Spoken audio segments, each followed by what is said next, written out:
तर नमस्कार मित्रांनो, मी चाललेलो आहे आता शेतामध्ये. तर एक बघू शकता एक खोरा आहे. तर शेतामध्ये कशासाठी जायचं आहे तर चला मी तुम्हाला दाखवतो.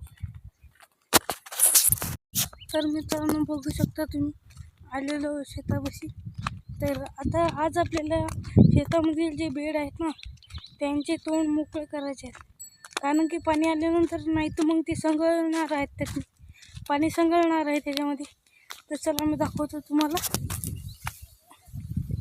की कशा प्रकारे सोडणार आहोत पाणी.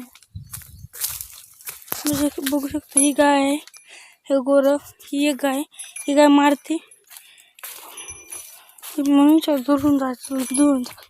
तर बघू शकता मित्रांनो, इथं थोडंसं उंच करावं लागणार आहे इथंही. तर सर्वात पहिले आपण खालच्या कोपऱ्यावरचे करू, म्हणजे युरिनेटचे. ते झाल्यानंतर इकडे वरच तर दाखवणार आहे तुम्हाला. आज खूप दिवसांनंतर व्हिडिओ टाकत आहो. तरी जे आपल्या चॅनलवर नवीन असतील त्यांनी लवकरात लवकर सबस्क्राईब करा असेच नवनवीन व्हिडिओ बघण्यासाठी. व ह्याच्या अगोदरचा व्हिडिओ जो होता तुम्ही पहिला पाऊस आला तर तेव्हा दाखवला होता, तिच्यावर लय खास सपोर्ट भेटलेला आहे. तसाच सपोर्ट या व्हिडिओवरही दाखवा, हीच माझी इच्छा आहे. तर इथलचे हे जे तोंड आहेत ना हे मोकळे करायचे, नाही तर पाणी जाणार नाही पलीकडं. पाणी नाही गेलं तर इथं चिबडेल. मग पाणी आलेलं आहे तर लय आबागी जाणार आहे. तर मला काय कॅमेरामॅन नाही कोणी, तर हे बेडचे तोंड मोकळे झाल्यानंतर दाखवतो तुम्हाला आता मी व्हिडिओ. तर लागतो का मला.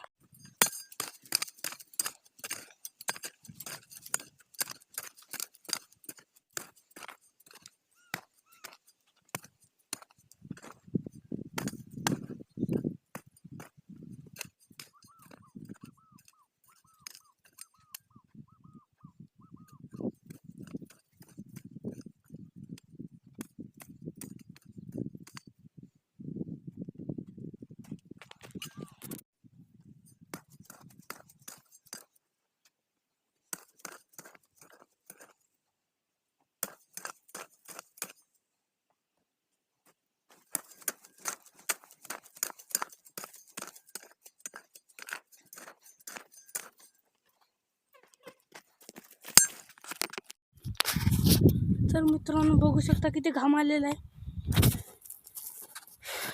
ते घाम आलेलं पण केलेलं आहे पूर्ण काम. तर बघा खूप घाम येत आहे. ते म्हणते ना पसीने छुडके. बघू शकता हे फोल्डर आहे, हे फोल्डर आहे. इथं थोडं म्हणतात माती टाकावं लागेल. हे बघू शकता इथं फोल्डर हे बरोबर केले. तर आता चला आता वरचे बेड मोकळे करू. बघू शकता किती घाम येते. थोड्याच वेळापूर्वी म्हणजे की 2 वाजताकडे मी क्लासहून घरी आलो. त्यानंतर शेतात आलो. शेतात हे काम चालू आहे. आता हे झाल्यानंतर थोडा आराम, त्यानंतर परत घरी जाऊन PowerPoint एक्सेलचे प्रश्न सोडवायचे आहेत. तर घरी म्हणजे की ऑनलाईन अभ्यास चालू आहे. तर चला बघा तुम्ही, दाखवतो मी तुम्हाला पुढे. तर मित्रांनो बघू शकता शेतातून आल्यानंतर मी आलो घरी आलेलो आहो. तर शेतामध्ये खूप काम झालेलं तुम्ही बघितलेलं आहे. आजचा व्लॉग कसा वाटला हे मला कमेंट करून नक्की सांगा. व आपल्या चॅनलवर जे काही नवीन मित्र असतील तर त्याने प्लीज लाईक आणि सबस्क्राईब करा. व मी आता या 2-4 दिवसामध्ये एक गाणं निघणार आहे आपलं. तरी ते गाणं कसं असावं त्याच्याकडे तुम्ही मला थोडे कमेंट करा. म्हणजे मी आता गाणं लिहायला सुरुवातच करणार आहे.